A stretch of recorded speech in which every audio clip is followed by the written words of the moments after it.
In today's video, I'm going to teach you how to set up Perplexity in n8n, enabling seamless real-time web research in your workflows. This process will give your AI agent the power to access and retrieve information from the web, providing more dynamic and informed responses. So, let's dive right in and take a step-by-step approach to get this integration up and running. First things first, you'll need to ensure that your n8n instance is updated to its latest version or at least the latest beta version available. Ideally, your n8nn should be running version 1, 98.1 or later. Updating your n8n is crucial because it allows you to access the new integrations and features that come with the Perplexity AI technology. If you're unsure how to update, you can check the n8n documentation or your platform's instructions on updating software packages. With n8n ready to go, the next thing you'll need is a Perplexity API key.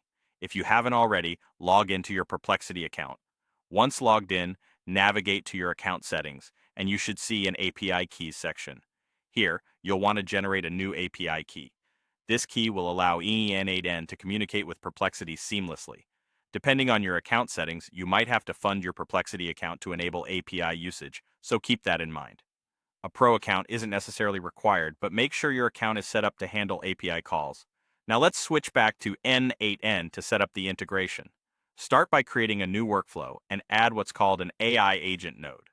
This node is where the magic happens. In the settings of this AI agent, you're going to add a new credential. Select Perplexity as the service from the list of available options, and then paste in your Perplexity API key that you just created. This step links n8n and Perplexity so they can effectively communicate with each other. Next, within the AI agent settings, find the section labeled Tools. This is where you'll add the Perplexity tool. You'll need to configure this tool by choosing a Perplexity model, like Sonar, which will act as the intelligence behind your agent's web queries. Additionally, you can define a tool description. This is useful to guide the AI agent on specific scenarios or contexts when it should utilize the Perplexity tool for conducting web research. Finally, you'll need to map the chat input from your workflow's trigger directly to the Perplexity tool's input. This step ensures that queries intended for real-time research get correctly passed along to Perplexity's model for processing.